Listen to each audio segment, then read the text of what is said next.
Honestly, this is something that we haven't seen in any other sport, in my opinion. And please go ahead and refute this if you can. But the way that people consume amateur golf, YouTube golf, terrible golfers potentially, and watch it as if it's the PGA Tour or a live event or whatever. It honestly, I don't want to say it baffles me because, I mean, I get content is content. You sound like Rory. Golf is golf. Right. And I watch it. I enjoy it. But I'm just trying to understand and like gauge, the average person out there.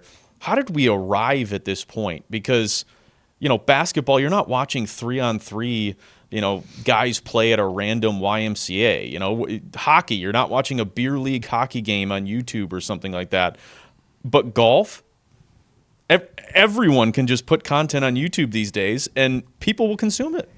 Well, I think it's interesting for sure, but the numbers do speak for themselves. They do. The engagement's through the roof, and it is a mix though of all these YouTube creators. It really is a mix of good and bad.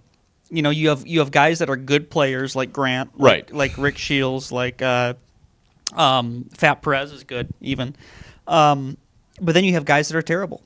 And guys that really struggle with their swing, and want to keep it positive. Don't need to call out certain people, but I think we all know some of those creators out there who are just not great golfers and are bad golfers. And I think there is a difference where, look, I think it's relatable for people where the average golfer is not a good player by any means, and nowhere near the level of a scratch or anything like that. But do they want to watch people that are like them? Is that what it is? I on one hand, it's like, you want to watch the best players in the world, and I get that opinion in other sports too. But this is also more of, it's not just golf. It's almost a TV show, or it's a ball busting, or it's an entertainment thing where they're also talking, they're also doing an interview. Okay, you got Bob Does Sports playing with Josh Allen. Or, okay, of course, it's this entertainment, it's an interview, but they're playing golf. They're messing around, they're having fun. It almost is that level of, you're watching a TV show or you're watching entertainment. You're not watching going into it with, I'm going to watch the NBA Finals and the best players in the world do stuff that I could never do. That's a great point, honestly, and I just thought of this, is like, it's almost like the Barstool thing where, they do watch parties, and they instead of showing highlights of the actual game and what's going on, they have cameras on the people who are sitting and watching the game. Right. And I got to be honest, I almost find those highlights better and funnier as opposed to, watching a guy hit the game-winning shot or watching the guy make the turnover at the end I think cost somebody a game. It's hilarious to see the reaction of somebody cashing a bet or, the pain of losing a bet or whatever it is. So to your point, I mean, yeah, maybe it is just a friendly bro. It's a different form of entertainment. Right. And I think that, it's been interesting to see how stuff has evolved over the years where, if you're watching an NFL game, you're not watching to see guys talk, or you're not watching for personality or for jokes. You're watching to see guys compete and to see who's going to win. The hand fighting is going on down the field. What do you think, Mike? Most plays type thing. Mm-hmm. And certainly, I agree. When you look, whereas if you're watching one of these YouTube golf things, you're watching more for entertainment. It's low stakes than anything. Yeah. Right. Yeah. And I think entertainment itself has just changed over the years too, where sure, the concept, which would sound so foreign many years ago, the concept of watching people watch sports sounded weird. You know what else sounded weird years ago? Watching other people play video games. And look how popular these streamers and these esports guys are. See, that's one I don't Speed get. And that's one I don't consume, I'll be honest. Kai Cenat or whatever. all these esports people, but again, they're watching a stream of people entertaining and talking and doing crazy stuff and playing video games, probably playing video games at a level that they can't play at. So it's been interesting to see the shift in entertainment, where it used to just be, hey, this is going one way, I'm just watching TV and I'm watching the broadcast and I'm watching the game, and now it's more so it's interacting with the streamers, or it's watching guys play golf and joke around or whatever. It's just a different entertainment consumption that I do think a lot of the older generation doesn't understand, and that's fine. God, am I a part of the older generation? I don't think I am. Because 2 out of the 3 things that we just addressed, I actually do enjoy and I do watch. But it's almost like the next stage of reality TV to a certain degree.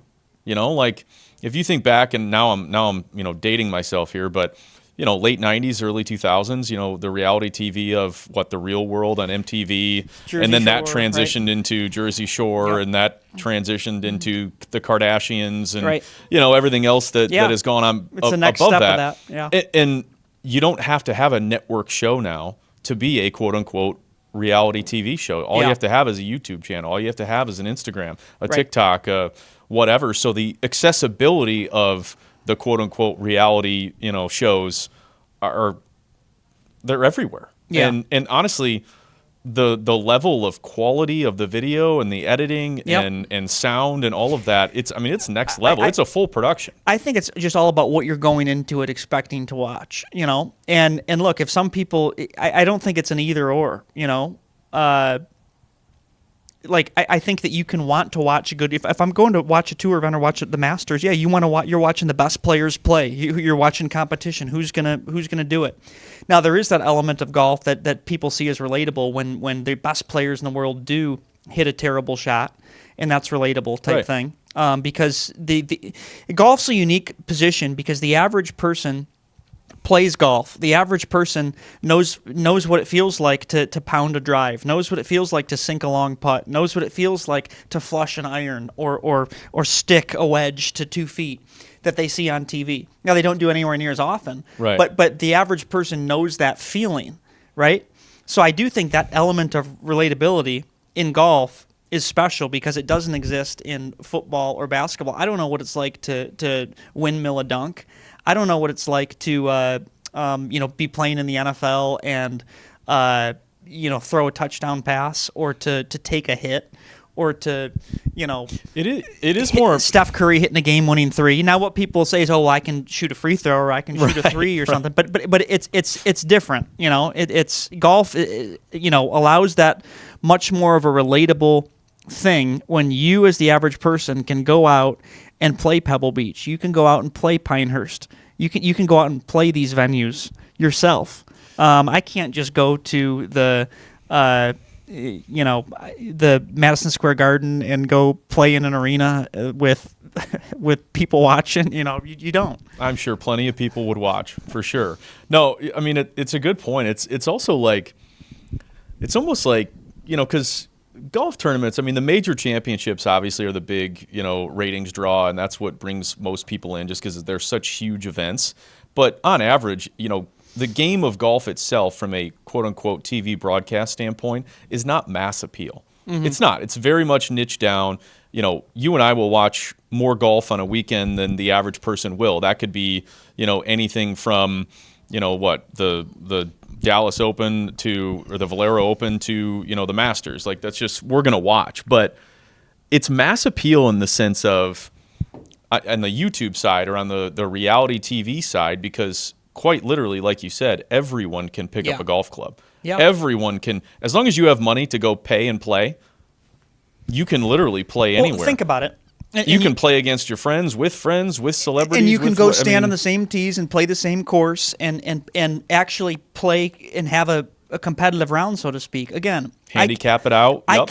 And you can pay to do so. I can't go knock on the door at Ford Field and say, "Hey, can you let me in? Here's $120, and I have 22 guys, and we're going to go scrimmage out there on the field with pads." You can't do that. But I literally can go to Pinehurst and play, and hit out of the same bunker that Bryson did to win the U.S. Open. That's a very unique thing in golf where it is relatable to people. And again, on the YouTube side of things, I really do think that's just more entertainment and more reality TV type thing than anything. But there's also sectors within YouTube golf. There's educational sectors. There's someone like Rick Shiels or certainly Grant, who might be a little more technical or more golf tips oriented or talking through shots, maybe a little more serious type thing. Not that they can't be entertaining, because they are. Versus, Bob does sports, so he'll go out there and, 18 beers and 18 holes, or 9 hot dogs and 9 holes, or whatever they're doing, which is, again, that's funny, that's relatable. had drinks with Fat Perez before, down in Florida. You should see the amount of people that come up to him. Oh, I'm sure. And talk to him and really find it to be relatable and funny, Well, it's also, again, like we want to see the best golfers in the world, do golf's toughest challenge of the U.S. Open and tough conditions and see a guy grind out of 5 inches of rough, 6 inches of rough, whatever.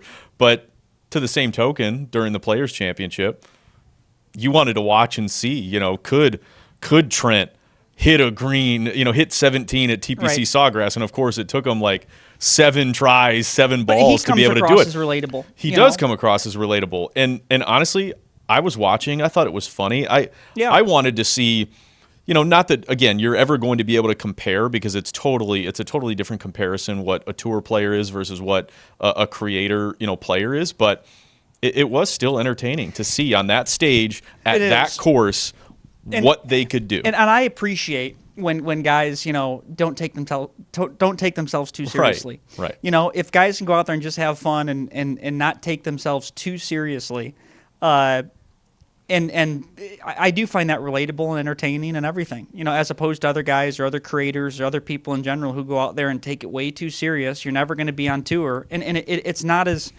the round of golf just isn't as fun, So if guys are going out there and still just enjoying themselves and messing around and kind of just laughing at themselves, I do find that entertaining. I even feel like sometimes we have to check ourselves. At least I'll say the same for myself. I mean, my best days of golf are well behind me at this point. Unfortunately, hopefully I can get back down to that. But there'd be times a couple years ago where I felt like I had it, whatever, and God, I shot a 77, and I'm sitting there having a post-round cocktail and going, man, I played terrible today. And it's like, dude, you shot a 77. Talk about how unrelatable you sound. I shot an 81. I was horrible today.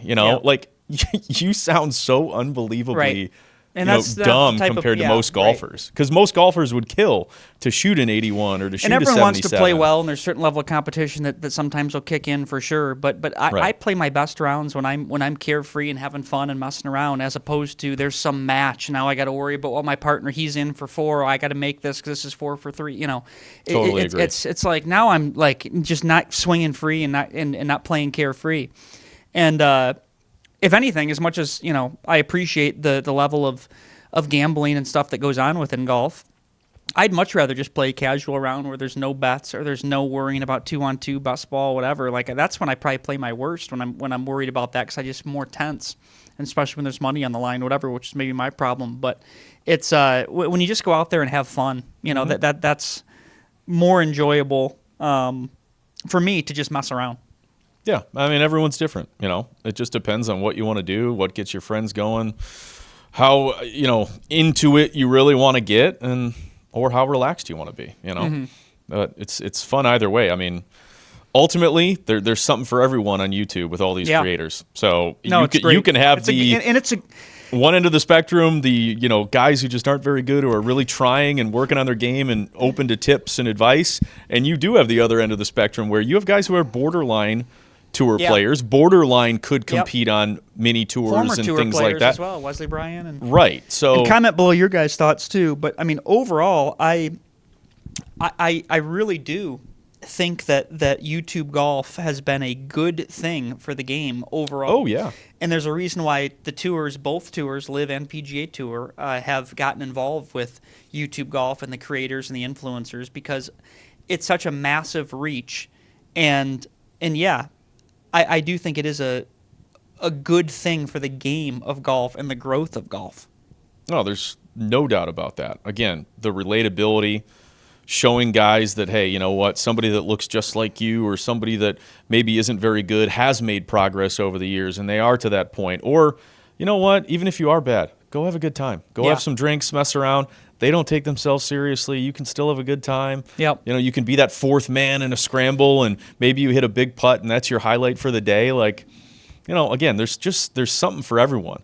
Even though the game of golf itself with TV might not be mass appeal, the game is mass appeal because every single person on planet Earth can try to play it. Yep. You can.